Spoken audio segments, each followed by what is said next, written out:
जो मैं बस। और इंसाफ मिलना चाहिए और जालिमों को भी सज़ा मिलनी चाहिए। नसीब सलाम सलाम पाकिस्तान। मैं हूँ आपका मेज़बान साजिद गौरी।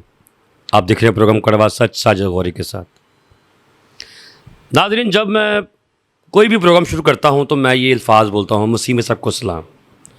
यानी कि अपने प्रोग्राम के लिए मैं पहले से ही बरकत ले लेता हूँ खुदा से कि मैं जिसके लिए प्रोग्राम कर रहा हूँ, जिस इंसाफ के लिए प्रोग्राम कर रहा हूँ, खुदावंद मेरा खुदा उस पर ब्लेसिंग करता है और वहाँ पर उन लोगों को इंसाफ मिलता है। नाज़रीन, आज जो स्टोरी मैं बयान करने जा रहा हूँ वो बड़ी ही दर्दनाक स्टोरी है, जिसको जब मैंने सुना तो पहले मैंने समझा कि ये फिल्मी स्टोरी है, लेकिन ये फिल्मी स्टोरी नहीं। ये जिसके साथ बीती हो ये वही बता सकता है कि किस किस तरीके से उसके साथ जुल्म किया गया, किन किन लोगों ने जुल्म किया। और वो कोई नहीं, अपने ही चंद मसीही लोग जो कि कहने को तो रिश्तेदार हैं, लेकिन नाम के जब जुल्म करने की बारी आई तो उनका रूप ही कुछ और निकल आया। और जुल्म करने की वजह क्या थी? सिर्फ़ और सिर्फ पैसा, वो दौलत जो दुनिया में इस्तेमाल होती है। लेकिन जो रूहानी दौलत है, जो खुदावंद के पास ले जाने के लिए कमाई जाती है, उससे दूर होकर उन्होंने दुनिया की दौलत के लिए ऐसा जुल्म ढाया कि वो लड़का लगता है लेकिन है लड़की। मेरे साथ इस वक्त मौजूद है, सरोज नाम है। किसने पैदा किया, किसने पाला, किसने जुल्म ढाया, कौन भिखारियों की तरह भीख मंगवाता रहा, शराब पिलाकर नशे का आदी बनाता रहा, कहाँ पर दादा साहब गया वो एक छोटी सी बच्ची के साथ। बर्बादी की कहानी सुनते हैं हम सरोज की ज़ुबानी। मैंने जब सुनी तो मेरे पास अल्फाज ही नहीं कि मैं वो बयान कर सकूं कि किस तरह इसके साथ जुल्म की दास्तान शुरू हुई।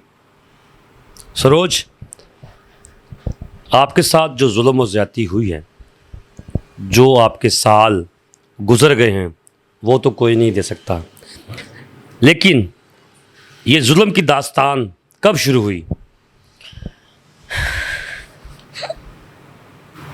मेरी मामा मरने के बाद।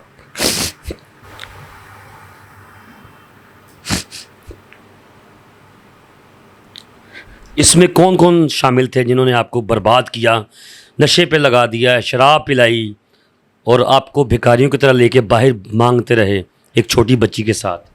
आसफ, इलियास और उसकी वाइफ गुड़िया।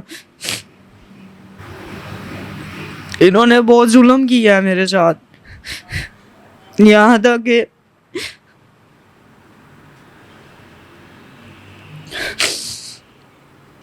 सुतेले बाप ने मुझे घर से बाहर निकाल दिया। मामा की डेथ हुई, इन्होंने मुझे बाहर निकाल दिया, यहाँ तक कि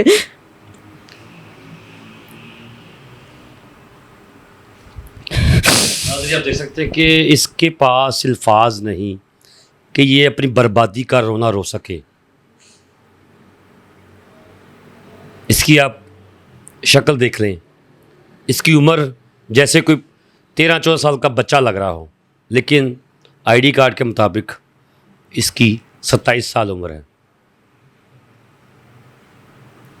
इसका तरीक़ाकार, इसका रहन बहन, ये समझता था कि शायद मैं लड़का हूँ, लेकिन है लड़की थी। लेकिन इसका तरीक़ाकार बाइक चलाना, गाड़ी चलाना, माँ ने सब कुछ लेके दिया। किसकी नज़र इसको खा गई? कौन से ऐसे रिश्तेदार थे जिनको ये बर्दाश्त नहीं हुआ कि ये एक आलीशान ज़िंदगी गुजार रहे हैं? मैंने सुना कि आपको नशे पे लगाने वाला भी कौन शख्स था जो आपको लेके जाता था और कहता था आओ तुम लड़का हो, तुम आओ पार्टी करें। ये स्टोरी इस तरह से है कि 12 साल की एज में 9 क्लास में मैंने स्कूल छोड़ दिया। उसके बाद कुछ अर्सा के बाद ना इसने मुझे ड्रिंक करवाना स्टार्ट कर दी। किसने? पहले 1 to 1 रतन, आसफ नाम है, आसफ भाई। लेकिन जिसने आपको नशा लगा दिया, बर्बाद कर दिया, आप उसको अभी भी भाई कहते हैं? ये जो बुढ़े हैं ना उनके भांजे हैं, ठीक है। और 12 साल की एज में इन्होंने मुझे गुटके ला ला के खिलाने करने, यार चेक कर तू सही रहेगा, तुझे मामा की टेंशन नहीं होगी, तू सोचता रहता है कि मामा ने दूसरी शादी कर ली है। और बाकी मैं इसी बात पे लड़ता था मामा से, मामा इसको डिवोर्स दे दे, ये बुढ़ा नहीं ठीक है, ये आगे बहुत परेशान करेगा मामा आपको मुझे। इन्होंने नहीं सुनी, मेरी नहीं सुनी इन्होंने। आपकी मामा का नाम क्या था? नसीम। कहाँ पर जॉब करती थी? एयरपोर्ट, इंटरनेशनल अल्लामा इकबाल एयरपोर्ट। आपकी रिहाइश कहाँ पर? आर्य बाजार, लाहौर कैंट, निशाद कॉलोनी। कौन से स्कूल में पढ़े थे आप? Saint Mary's high school. अच्छा, उसके बाद क्या हुआ? उसके बाद इन्होंने, आसफ भाई ने मुझे 1 to 1 रतन, आहिस्ता आहिस्ता पानों के बाद आहिस्ता आहिस्ता इसने ना छुप छुप के ना क्या ना करना हुए, शरोज नीचे आ, ये पी ले, ये मैं ना ड्रिंक मिला के दे रहा हूँ, थोड़ी सी चेक कर, तेरे पान छूट जाएंगे, गुटके छूट जाएंगे। और मैंने फिर इसने फेंकनी छत से और मैंने पी लेनी करनी। आहिस्ता आहिस्ता आहिस्ता आहिस्ता मेरी एज होगी 18 साल। 18 साल की एज में सही में ड्रिंकर बन गया। मामा के सरेआम मैं पीना शुरू हो गया। पहले छुप के पीता था मैं, और मामा के सरेआम। मामा मना नहीं करती थी? मामा टेंशन लेते थे मेरी कि इसको पहली शादी हुई है, डिवोर्स दे दी। क्यों, मेरे में लड़कियों वाला वो नहीं है, फीलिंग्स नहीं है मेरे में। यहाँ तक कि मेरी उसके साथ वो रिलेशन नहीं थे। जिस्मानी रिलेशन नहीं? कामरान नाम है उसका, जहाँ शादी हुई। पर ये गुड़ियाबाजी आसफ भाई हुई, इन सबको पता कि मुझे, मैंने खुद डिवोर्स दिया अपनी पुप्पो के घर पे। उसके बाद इन्होंने, मैं समझता हूँ कि जो बर्बादी जिस तरह शुरुआत हुई, आप बयान तो नहीं कर सकते। नहीं, आज मैंने करने हैं बयान, शायद इसके बाद जिंदगी रहे मेरी या ना रहे। एक मैं पापा को बात करी थी कि पापा मैं आपको ना एक दिन कलर दिखाऊंगा। मैं एक न एक दिन मैं अपनी बात पे मैं राइट हूँ, अपनी बात पे बिल्कुल राइट हूँ। पर ये मुझे कहते हैं मैं पागल हूँ। एयरपोर्ट भी इन्होंने पता नहीं क्या कराया मामा की। अच्छा, मामा की जो जितनी पैसे थे वो कहाँ गए? मुझे 13.5 लाख रुपया एयरपोर्ट से मैंने चेक रिसीव किया था। उस टाइम ये बुढ़ा इलियास था, आसफ भाई थे और गुड़ियाबाजी थे। ये बैंक में आ गए ना, उधर एयरपोर्ट पे, वहाँ पे चेक रिसीव किया मैंने, बैंक में हो गए वो जमा। उसके बाद ये मुझे ना सुलह करवा दी पापा लोगों ने गुड़ियाबाजी से कि आप इसको पैसे दें या आपको यही संभालें। तेरी माँ मुँह है, यही तेरा सब कुछ है, तेरी माँ तो मर गई है, लिहाजा मेरे बेटे नहीं अच्छा समझते हैं तुझे, नहीं सही समझते हैं, मैं क्या कर सकता हूँ। पर ये झूठ है। क्यों, वो अपने बच्चों के साथ अलग हो चुका है। क्या अच्छा, वो सारे पैसे उन्होंने खाए आपके? पैसे पापा ने जब इतनी बात करी ना कि यही तेरा सब कुछ है, गुड़ियाबाजी ने रखा। लेकिन उसके बाद आसिफ भाई का मेरा सही नफरत जो होती है ना पैदा, वो नफरत है थी। गुड़ियाबाजी के साथ ही मैंने सोना करना, उसके साथ ही उठना है। सुबह ये जॉब पे चला जाता था, सारा दिन मैं गुड़ियाबाजी घर पे, और शाहरू मेरी बेटी। नाज़रीन, हमारे साथ मैं आपको फोटो भी साथ साथ दिखा रहा हूँ, क्योंकि हम चाहते हैं कि उस बेटी की जो शक्ल है। मुझे भी सड़क में रिंग रोड, गवावा रिंग रोड, वहाँ से ये पैदल चलाते होते थे। ये गोरमा बेकरी वाले, भट्टा चौक, आर्य बाज़ार, ये जौन सा आर्य बाज़ार थाना है, वो SP DSP जो सर्वर रोड थाने के हैं, ये सारों ने बहुत अच्छा मेरे साथ सपोर्ट किया। पर मैंने उनको दिल की बात नहीं बताई थी, शायद मैं, क्या मेरे साथ जुल्म हो रहा है? हाँ, ये नहीं था बताया। तब मेरा गिरवी घर का मसला बना हुआ था। आसिफ भाई ने 8 लाख में गिरवी घर लेके दिया, 50,000 रुपया इन्होंने ऊपर ले लिया कि मैं डीलर को देना है। मैंने गुड़ियाबाजी ने कहा कि वो ऐसे ऐसे कह रहा है, एक तेरा घर बन जाएगा और सामान वगैरह तुझे मैं तू तेरी बेटी रही जा। हर तरीका इस्तेमाल किया है जो आपसे पैसे लेने के लिए। गुड़ियाबाजी ने और इसने, दोनों ने। और पापा तब इनके घर ना 2 माह से आना छोड़ गए। मसलन पहले आते जाते थे, जब पैसे आए मुझे वहाँ उनके पेशी कर गए हैं और आना छोड़ दिया इन्होंने 2 माह के अंदर अंदर। मुझे पता ही नहीं है इन्होंने पैसे किधर किए हैं, सड़कों पे मुझे कर दिया है। आप जब लोगों को बताते थे कि मेरे साथ जुल्म हो रहा है तो कहते थे आप पागल हैं। पागल है ये गुड़िया, आसिफ, बुड्ढा, ये सारे कहते होते थे पागल। मैंने इनको ये कहा था कि पापा मैं पागल हूँ ना एक दिन आपको सच पता लगेगा कौन पागल है, और मैं आपको कलर दिखाऊंगा। वही बात है। फिर मेरी दूसरी शादी इन्होंने करवाई है चाइनीज़ के साथ। उधर भी मेरी पूरा 1.5 साल वो रहा हमारे घर पे, लेकिन उसके साथ मेरा उठना, जिस्मानी रिलेशन कोई नहीं था। कोई रिलेशन नहीं था। वो इसी परेशानी से चला गया बस। उस वक्त आपकी बेटी थी? बेटी थी उस टाइम है थी। नाज़रीन, अफसोस से कहना पड़ रहा है कि इसके जो है मामलात जो हैं बच्ची के, छोटी बेटी जिसके साथ अभी तक चल रही है, वो किस तरह हुई, क्या मामला थे, मैं लोगों को बताते हुए शर्म महसूस कर रहा हूँ। लेकिन जिन लोगों ने हरकत की उन्हें ज़रा भी शर्म नहीं की। दूसरी शादी हुई वो भी एक चाइनीज़ के साथ, लेकिन बकौल सरोज के कोई जिस्मानी रिलेशन नहीं था, लेकिन वो वापस चला गया। और अच्छा, जब आप वहाँ से निकले हैं तो दादा साहब अपनी बेटी को लेके कितने साल रहे? वहाँ पे 3 माह। फिर जनरल हॉस्पिटल, मुसाफिर खाना में, म्यो हॉस्पिटल, वहाँ पे भी मसलन जहाँ जगह मिल जाए। इतनी सर्दी थी, बहुत ज़्यादा सर्दी आई थी, और इन सब के मैं दरवाजे खड़काए थे। और ये पता नहीं बुड्ढे ने क्या घरों में सबको कह दिया दरवाज़ा नहीं खोलना। इन्होंने मेरी नहीं सुनी। यहाँ तक कि मैं दुकानों में, निशात पार्क कभी सोना, कभी आर्य बाज़ार वाली ग्राउंड में सोना। ये मिलाद पार्क SHO पर SHO है, उनको भी ये बात पता है सारी कि मैं कब से किस टाइम तक सड़कों पे हूँ। ये सर्विस रोड DSP मैडम है, उनको भी पता है कि क्या हो रहा है मेरे साथ। पर लेकिन किसी ने आपके लिए आवाज़ नहीं उठाई? किसी इलाके, निशात को इतना बड़ा है, वहाँ पर क्रिश्चियन रहते हैं इतने ज़्यादा लोग, किसी ने नहीं। पागल समझते हैं ना पापा, लोगों ने पागल किया हुआ है मुझे, पर मैं नहीं हूँ पागल। ये क्यों कहते हैं पागल?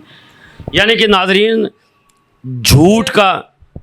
आसिफ भाई की बहन की बेटी से प्यार था, ये सच है। उसका नाम मिशेल है, वैसे उसको मिशू मिशू कहते हैं। उसको सारा पता है मेरा। और भी मेरी फ्रेंड्स है। हाँ, निशाद में मैंने ऐसे ज़िंदगी गुजारी है, लड़कों की तरह गुजारी है। कोई मेरे में वो बात है ही नहीं थी। लड़कियों की कोई फीलिंग नहीं थी, सारी फीलिंग लड़कों की थी। बाइक थी मेरे पास, कैडी डिब्बा था। अच्छा, वो किधर है? क्या डिब्बा भाई? ये सब कुछ इनके पास है। ये बुड्ढा है आसिफ, इन दोनों ने मेरा, और घर की जो प्रॉपर्टी माँ के नाम की वो भी उनके पास है? ये सब कुछ ही नहीं, इन्होंने मेरा बर्बाद किया है। अच्छा, जो आपकी वालदा की जो एयरपोर्ट के ऊपर जॉब थी, उसकी जो है पेंशन्स और वो जॉब जो मिलती है बच्चों को, वो भी नहीं मिली अभी तक आपको? छीन लिया इन्होंने, फाइल छीनी है मामा के। दूसरा पे इन्होंने मुझे घर से बाहर निकाल दिया। ये पूरा मोहल्ला जानता है, और ये मोहल्ले वालों ने कहा कि आप बुड्ढे हो, कब्र में टांगे हैं ना कर। फिर भी वो बेटी है, बेटा तो नहीं है ना। पर नहीं सुनी। मैं ऐसे ही रो रो के फिर आ गया। जब भी गया हूँ मैं अपनी बेटी के साथ, रोना है ऐसे ही बस। 3 साल से आंसू ही नहीं मेरे ख़त्म हो रहे। वालदा को फौत हुए कितनी देर होगी? 2019 में मामा की इंतकाल हो गया, 2019।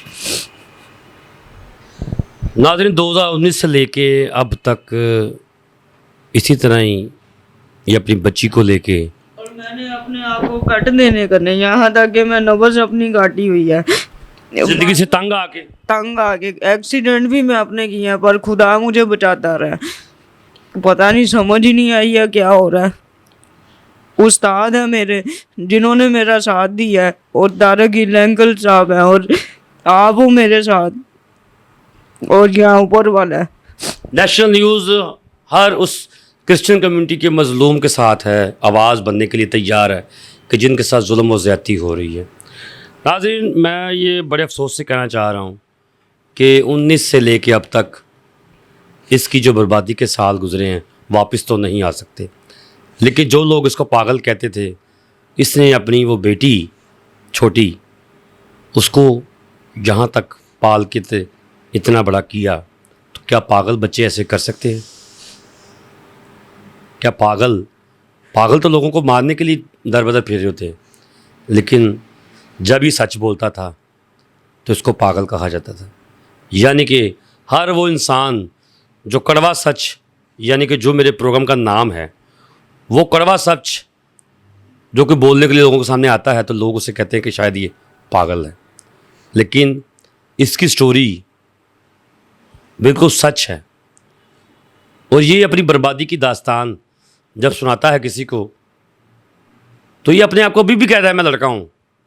पापा ना मुझे ना घुमावे ना रिंग रोड, सब जानते हैं मुझे। मतलब पापा ने जब राउंड करवाने करने तो सबको ही पता चल। मांगने के लिए कितनी दूर तक ले किस तरह तरीका करते थे वो? वो रिंग रोड घुमावे से पैदल मुझे चलाते होते। अच्छा, खुद व्हील चेयर में बैठ के आपकी बच्ची को आगे बिठा के तो आप उसको चलाते थे व्हील? मैं ऐसा है ही नहीं था, मेरे में कोई नहीं ये कहता था। मतलब उस नेचर से समझता था कि ऐसे करूँगा मैं और पैसा दिलाएगा, पर मैं वो नहीं था। मैं कहा पापा मैं तेरे साथ डेढ़ ना मंजूर कर लूँगा, और बता मैं नहीं आपसे पैसे लूँगा, मैं नहीं खाऊँगा।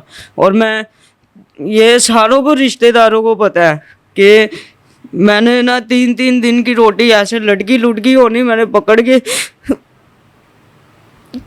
खा लेनी करनी बस। और उस दौरान आपकी बेटी क्या खाती थी? यही जो मैं बस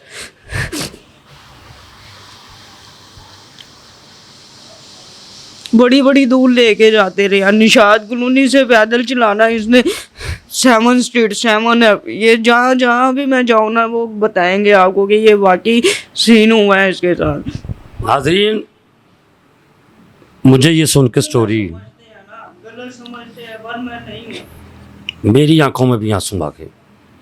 यानी कि ये सच जो बोल रहा है, सच बोलते इसकी आंखों में आंसू आ गए, लेकिन लोग कहते थे कि ये झूठ बोल रहा है।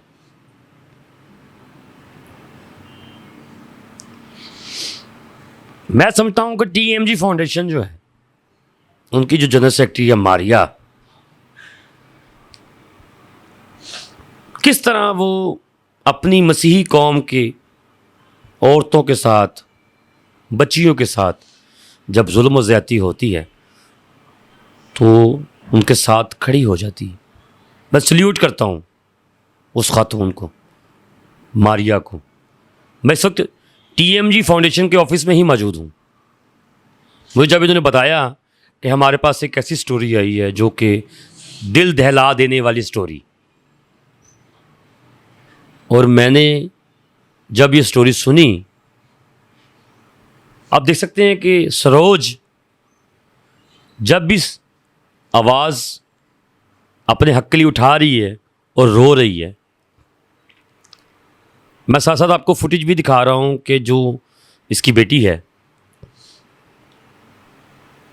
वो भी, जो स्टोरी है वो बड़ी दर्दनाक है, जो हम स्क्रीन पर नहीं बता सकते, लेकिन मौका मिलेगा तो ज़रूर बताएंगे कि वो क्या कहानी है।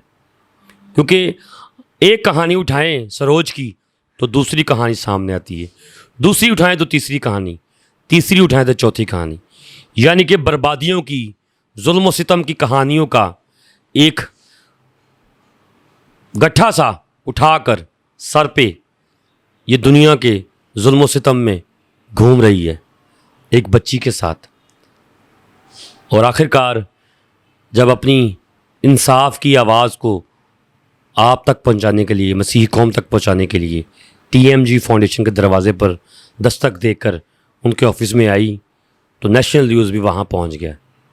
क्योंकि हम हर उस इंसान के साथ, उस बच्ची के साथ खड़े हैं, नेशनल न्यूज़ खड़ा है जिनके साथ जुल्म व सितम हो रहा है। मुझे अफसोस से कहना पड़ रहा है कि शायद दौलत की लालच में हम अपने प्यारे खुदा यीशु मसीह की तालीम को भूल गए हैं। शायद हम दुनिया की शोहरत को हासिल करने के लिए अपने मुक़द्दस कलाम की जो इबादतें हैं, जो ज़बूर हैं, जो आयतें हैं, उनको शायद भूल गए कि हम किस मज़हब के साथ हैं। मेरे साथ अभी टीएमजी फाउंडेशन की जो है जनरल सेक्रेटरी मारिया, मैं उनको भी बुलाऊंगा और उनसे पूछूंगा कि इस केस के लिए ये क्या अगला कदम उठाने के लिए तैयार हैं। आप मसीह कौम को कोई पैगाम देना चाह रहे हैं? यही पैगाम है मेरा कि मेरे लिए दुआ की जाए और इंसाफ मिलना चाहिए और जालिमों को भी सज़ा मिलनी चाहिए, सख्त से सख्त सज़ा मिलनी चाहिए। जी नाज़रीन, हमारे साथ टीएमजी फाउंडेशन की जनरल सेक्रेटरी मारिया हमारे साथ मौजूद है। मारिया, ये बताइएगा कि जिस तरह आप हर जो है उस बच्ची के साथ खड़े होते जिनके जुल्म ज़्यादती होती है, तो जिस तरह सरोज की कहानी आपके साथ सामने आई है, इसके लिए कानूनी रास्ता क्या इख्तियार करने लगे आप? जी, मसीह यीशु में आप सबकी सलामती हो। और सेकेंडली साजिद भाई, मैं आपकी बहुत शुक्रगुज़ार हूँ कि जब भी ऐसा कोई केस होता है जिसमें इन विक्टिम्स की आवाज़ को जो है वो लोगों तक पहुंचाना होता है, तो आप टीएमजी के साथ खड़े होते हैं और इन लोगों की आवाज़ बनते हैं। इसके लिए मैं आपकी और आपके चैनल नेशनल न्यूज़नामा की बहुत शुक्रगुज़ार हूँ कि आप ऐसे लोगों की आवाज़ बनते हैं ताकि ज़्यादा से ज़्यादा लोगों तक ये आवाज़ पहुँच सके। और नहीं कुछ तो उन लोगों के दिल से जो दुआएं निकलती हैं इस प्रोग्राम को देखते हुए, वो ऐसे लोगों के लिए बहुत ज़रूरी होती हैं जो इनको बहाली की तरफ लेके जाती हैं। तो कानूनी कार्रवाई जो भी है उसमें ये अभी 1-2 दिन पहले हमारे पास आई हैं, तो हम इनके साथ डिस्कस कर रहे हैं। इन चीज़ों को हम देखेंगे और एज सुन हम आपके ही प्रोग्राम के वसीला से इसको शेयर भी करेंगे लोगों के साथ कि इसमें हमने जो है वो लीगल टर्म्स कौन सी यूज़ की हैं। अभी असल में मेरी अपनी वकील से भी इसके बारे में बात नहीं हुई है, तो हमारी उनके साथ मीटिंग है तो वो भी हम देखेंगे और उसमें जो भी इनके लिए सोर्स निकलेंगे, जो भी वेज निकलेंगे, हम उनको यूज़ करेंगे और इनके लिए जो है ना हम इनके साथ खड़े होंगे इनके इंसाफ के लिए, ताकि इनको जो है इनकी जो साल वेस्ट हुए हैं एटलीस्ट हम उनको तो नहीं वापस ला सकते, लेकिन इनके साथ इनका जो नुकसान हुआ है, इनके साथ जो ज़्यादतियाँ हुई हैं, एटलीस्ट उसका जो है ना वो अजाला होना चाहिए। तो ये अब टीएमजी फाउंडेशन के सेफ हाउस में हैं, तो ये हम गाहे बगाहे बाकी देखने वालों के साथ इनका आगे की जो भी स्टोरीज़ होंगी या जो भी चीज़ें होंगी और हमारे जो अगले जो नेक्स्ट स्टेप्स होंगे वो हम शेयर करते रहेंगे लोगों के साथ। सबसे फर्स्ट जो अगर हम देखें तो कानूनी किसी तरह की भी कार्रवाई के साथ साथ जो है ना वो इसकी लिए जो है ना वो बहाली का काम करना जो है ना मैं समझती हूँ कि वो बहुत ज़रूरी है। क्योंकि मेरा ख्याल है कि जब से टीएमजी फाउंडेशन बनी है, ये इस तरह केस पहला कोई आया आपके पास? हाँ जी, ये मेरे पास एक दफ़ा एक केस आया था ऐसा, लेकिन वो लड़की के लिए ये माहौल जो था ना वो सूटेबल नहीं था। सूटेबल से मुराद के उसको यहाँ पे मतलब वही सारी चीज़ें चाहिए थी, नशा और ये वो, तो वो हम प्रोवाइड नहीं करते हैं और ना कुछ ऐसा होता है, तो इस वजह से वो यहाँ पे नहीं रही थी। लेकिन इनकी स्टोरी तो टोटली मतलब डिफरेंट है। तो ये मतलब जब यहाँ पे आई हैं तो ये ऑलमोस्ट आप कह सकते हैं इसको कि मतलब ऐसे लोगों से मिले बहुत हैं, बट ये पहला ऐसा केस है जो हमारे इदारे में जो रह रही है लड़की। और इसका तो मतलब मैं साल इसके एक्सप्लेन, हाँ जी, एक बच्ची है और बहुत खूबसूरत बच्ची है। मैं मेरे पास वर्ड्स नहीं है कि मैं किस तरह से मतलब एक्सप्लेन करूं इन चीज़ों को। तो मेरा जो मेन फोकस है इनको इस इदारे में रखने का और यहाँ पे टीएमजी फाउंडेशन के साथ, वो सबसे पहला जो है कि इसकी बहाली पे काम किया जाए, इसकी रिहेबिलिटेशन हो, और सेकेंडली ताकि इसकी बच्ची जो है वो सिक्योर हो जाए। अच्छा, देखा जाए तो इसका जो माली तौर पर जो नुकसान हुआ है, जो उसकी वालदा इसके लिए छोड़ के गई, रिटायरमेंट का पैसा, उसके बाद गाड़ी एक कह रहा है ये, उसके बाद बाइक कह रहा है, फिर घर है, तो क्या ये चीज़ें सारी इसको वापस मिलेंगी?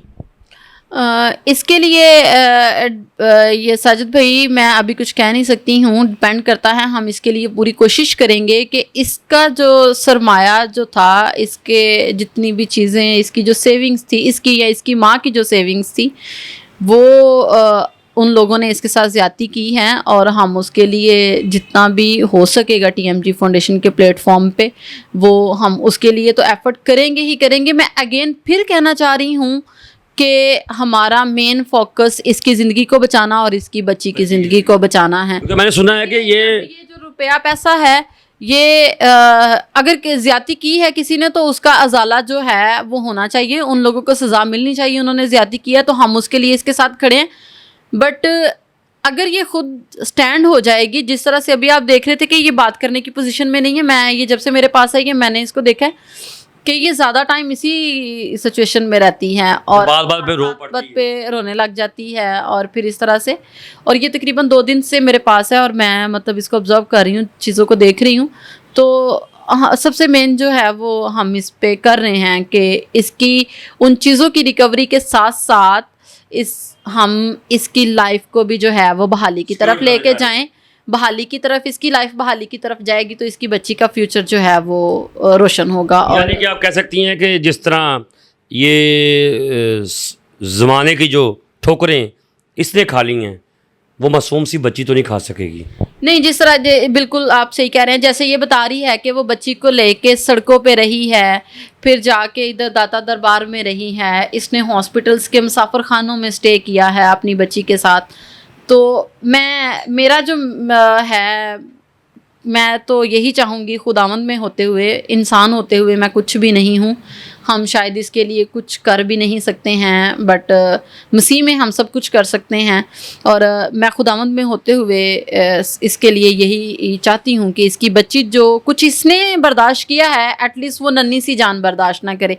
वो बहुत माइनर सी और इतनी मासूम सी और ख़ूबसूरत सी बच्ची है कि वो दुनिया की जो तलखियाँ हैं, जो सख्तियाँ हैं, और मैं समझती हूँ कि वो बच्ची उनके लिए बनी ही नहीं है। और वो ही बच्ची क्यों, और भी बहुत सारे ऐसे बच्चे जो ऐसी सख्तियों को फेस कर रहे हैं, मैं कहती हूँ कि वो बच्चे उनके लिए नहीं बने हैं। तो हमारा जो मेन फोकस जो है वो यही रहेगा। और हम शेयर भी करेंगे आपके प्रोग्राम के वसीला से। आज हमने इसको शेयर किया है कि आज इसकी कंडीशन क्या है, और खुदावंद के फजल से हम अगले कुछ दिनों में, कुछ महीनों में हम शेयर करेंगे, जब ये इसकी लाइफ बहाली की तरफ जा चुकी होगी। और इसका और इसकी बेटी का जो मुस्तकबिल के बारे में तो मैं कुछ नहीं कह सकती, क्योंकि ये सारी चीज़ें खुदा के हाथ में, लेकिन एटलीस्ट इसका आज जो है ना वो बेहतर होगा। बहुत शुक्रिया आपका टीएमजी फाउंडेशन का, और आपके जो चेयरमैन है तारिक मसीह गिल साहब का, और जो आप इस तरह की मज़लूम जो लड़की हैं जिनका जुल्म से ज़्यादती की जाती है, उसके लिए आप एक दीवार बनकर खड़े हो जाते हैं, और उस दीवार की छाया में ये बच्चियाँ वहाँ पर सेफ़ हो जाती हैं। नाज़रीन, इस तरह के जो अदारे हैं, नेशनल न्यूज़ उन अदारों को सल्यूट करता है कि जो इस तरह की जो जुल्म ज़्यादती का शिकार होती हैं बच्चियाँ, उनको सेफ़ करते हैं, उनके लिए कानूनी रास्ते इख्तियार करते हैं, उनको इंसाफ दिलवाते हैं। मेरा ख़्याल है कि दुनिया की जो दौलत है उसको कमाने के लिए इंसान किसी भी हद तक जा सकता है, यानी कि वहाँ तक कि अगले बंदे की ज़िंदगी को बर्बाद करने में, उसको नशे पे लगाने में, उसको मारने तक भी जाने की तैयार होता है कि दुनिया की ऐशो इशरत दौलत मिल जाए, लेकिन जो खुदा के पास जाने के लिए रूहानी दौलत चाहिए वो कैसे कमाई जाती है, ये शायद लोग भूलते जा रहे हैं। जिस तरह सरोज बर्बाद हुई, उस बर्बादी में अपनी छोटी सी बच्ची को लेकर घूमती रही पूरे लाहौर में, और किसी भी रिश्तेदार ने उसको नहीं कहा कि हम तुम्हें अपनी सेफ जगह पर ले जाएं, लेकिन फिर भी वो इस दुनिया के जुल्म सितम में चलती रही। लेकिन आखिरकार TMG फाउंडेशन ने उनको साथ दिया, अपने पास बुलाया, यही वजह कि वो इसको इंसाफ दिलवाना चाह रहे हैं। मैं अपने मसीही कम्युनिटी के जितने भी लोग देखने वाले हैं उनसे अपील करूंगा, रिक्वेस्ट करूंगा कि आप सरोज के लिए, TMD फाउंडेशन के लिए, मारिया के लिए दुआ करें कि खुदारा सरोज को और उसकी नन्ही सी बेटी को इंसाफ मिल सके, क्योंकि उसी इंसाफ के लिए ये TMG फाउंडेशन के पास आए हैं और TMG फाउंडेशन उसी राह पर चल रही है जहाँ पर अपनी मसीही कौम की बच्चियों के साथ जुल्म ज़्यादती होती है, उनको इंसाफ दिलवाने के लिए सामने खड़ी होती है एक चट्टान की तरह। फिर मिलेंगे नए टॉपिक के साथ। मुझे और कैमरामैन तारक पेरा को इजाज़त दीजिए। खुदा हाफिज़।